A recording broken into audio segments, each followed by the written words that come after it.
গন্ডাছড়ায় পরিস্থিতি নিয়ন্ত্রণে থাকলেও চারদিকে এখন আতঙ্ক ও থমথমে পরিবেশ। গোটা মহকুমার জুড়ে চলছে নিরাপত্তা বাহিনীর টহলদারি।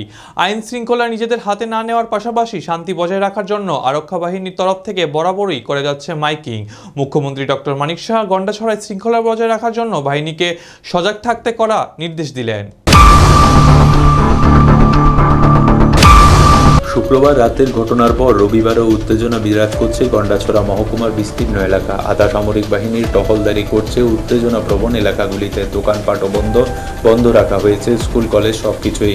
অপরদিকে শাসক দলের একটি প্রতিনিধি দল গন্ডাছড়ার সার্বিক পরিস্থিতি দেখতে সেখানে গিয়ে পৌঁছেছেন। গন্ডাছড়ায় খোঁজ খবর নিচ্ছেন মথার প্রাক্তন সুপ্রিমো প্রদ্যুৎ কিশোর দেববর্মাও। গন্ডাছড়ায় পরমেশ্বর রিয়াং নামে এক জনজাতির যুবককে মৃত্যুকে ঘিরে শুক্রবার রাতে গন্ডাছড়া মহকুমা জুড়ে অগ্নিগর্ভ পরিস্থিতির সৃষ্টি হয়।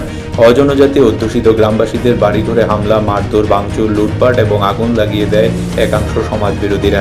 রাতেই আতঙ্কগ্রস্ত গ্রামবাসীরা জীবন বাঁচাতে জঙ্গলে আশ্রয় নিয়েছিলেন। শনিবার সকালে গ্রামবাসীরা সুরক্ষা সহ নিজেদের সন্তানের নিরাপত্তার দাবিতে গন্ডাছড়া থানাও ঘেরা করে বিক্ষোভ দেখিয়েছেন। বর্তমানে থমথম পরিস্থিতি বিরাজ করছে গোটা গন্ডাছড়া মহকুমাতে। পরিস্থিতি নিয়ন্ত্রণে জানতে আধা সামরিক বাহিনী মোতায়েন করা হয়েছে। এদিকে গন্ডাছড়ার এই ঘটনা অত্যন্ত দুঃখজনক বলে নিজে প্রতিক্রিয়া ব্যক্ত করেন প্রদেশ বিজেপি সভাপতি রাজীব ভট্টাচার্য। তিনি বলেন, মুখ্যমন্ত্রী ডক্টর মানিক সাহা এই বিষয়ে সজাগ দৃষ্টি নিয়ে কাজ করেছেন। রাতেই স্থানীয় কর্মীদের সাথে কথাবার্তা বলেছেন তিনি। পরিস্থিতি নিয়ন্ত্রণে আনতে প্রয়োজনীয় পদক্ষেপ নেওয়ার নির্দেশ দিয়েছেন মুখ্যমন্ত্রী। এদিন রাজীব ভট্টাচার্য আরও বলেন, বিজেপি সরকারের একজন মন্ত্রীর নেতৃত্বে একটি টিম গঠন করা হয়েছে। ইতিমধ্যে ওই টিম গন্ডাছড়ায় পৌঁছে গেছে। পাশাপাশি ক্ষতিগ্রস্ত পরিবারদের পাশে থাকবে রাজ্য সরকার বলে আশ্বাস দিয়েছেন তিনি। এটা দুঃখজনক, এটা হওয়া বাঞ্ছনীয় না। তো সেই ব্যাপারে গতকালকে রাত্রিবেলা আমার সঙ্গে স্থানীয় নেতৃত্বদের সঙ্গে কথা হয়েছে এবং আমাদের মাননীয় মুখ্যমন্ত্রীও সে ব্যাপারে সজাগ দৃষ্টি নিয়ে সেখানে খোঁজখবর রাখছেন। এডিশনাল ফোর্স পাঠানো হয়েছে এবং সেখানে যাতে শান্তি কায়েম হয় তার জন্য প্রচেষ্টা চলছে এবং আমাদের একটা টিম মাননীয় মন্ত্রীদের নেতৃত্বে বা পার্টির কার্যকর্তাদের, পার্টির নেতৃত্বদের নিয়ে সেখানে একটা টিম অতি দ্রুততার সঙ্গে পৌঁছাবে এবং সেখানে প্রশাসন স্তরে এসডিএম বা ডিএমকেও নির্দেশ দেওয়া হয়েছে সেখানে যারা ক্ষয়ক্ষতি হয়েছে, ক্ষতিগ্রস্ত হয়েছে তাদেরকেও কিভাবে পুনর্বাসন করা যায়, কিভাবে সাহায্য সহযোগিতা করা যায় সে ব্যাপারে আমরা পদক্ষেপ নিচ্ছি। আমরা আমাদের মাননীয় মুখ্যমন্ত্রী সে ব্যাপারে সজাগ দৃষ্টি নিয়ে পদক্ষেপ নেব। প্রসঙ্গত গত কিছুদিন আগে গন্ডাছড়া মহকুমার লক্ষ্মীপুর এডিসি ভিলেজে 30 কার্ড এলাকার অন্তর্গত ডিগ্রি কলেজে লাগোয়া ক্রিকেট অ্যাসোসিয়েশনের গন্ডাছড়া ক্রিকেট মাঠ আনন্দ মেলা অনুষ্ঠিত হয়। ওই মেলায় পরমেশ্বর রিয়াং স্থানীয় কিছু লোকজনের হাতে আক্রান্ত হয়েছিলেন। তাকে মারধর করার পাশাপাশি ছুঁড়ে ফেলা হয়েছিল বিদ্যুৎ পরিবাহী তারের উপর। মেলা প্রাঙ্গণে থাকা বিদ্যুৎ পরিবাহী তারের সংস্পর্শে সে গুরুতর আহত হয়েছিল পরমেশ্বর রিয়াং।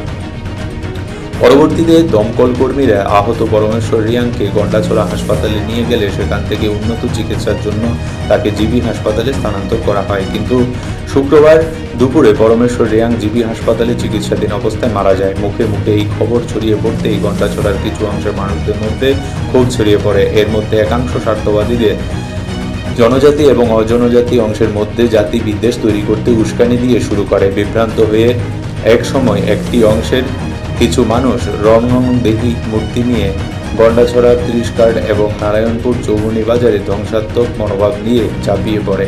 নির্বিচারে রাস্তার পাশের দোকানগুলিতে অগ্নিসংযোগ করা শুরু করে।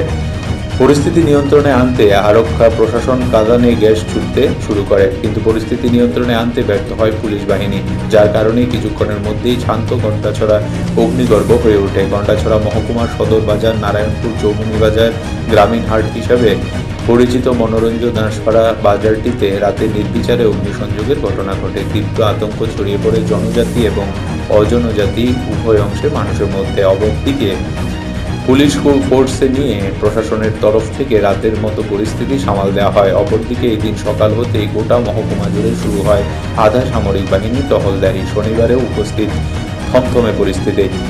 বাজারগুলোর একটি দোকানেও খোলেনি এদিন।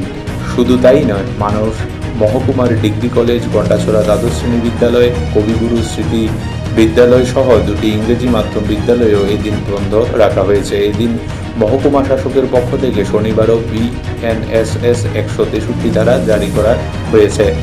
তবে 144 ধারার মধ্যেই এদিন সকালে অজনজাতিরা নিজেদের পরিবার সুরক্ষা ও সন্তানদের নিরাপত্তার দাবিতে গন্ডাছড়া থানা ঘেরাও করে বিক্ষোভ দেখিয়েছেন। বর্তমানে থমথমে পরিবেশ বিরাজ করছে গোটা গন্ডাছড়া এলাকা জুড়ে।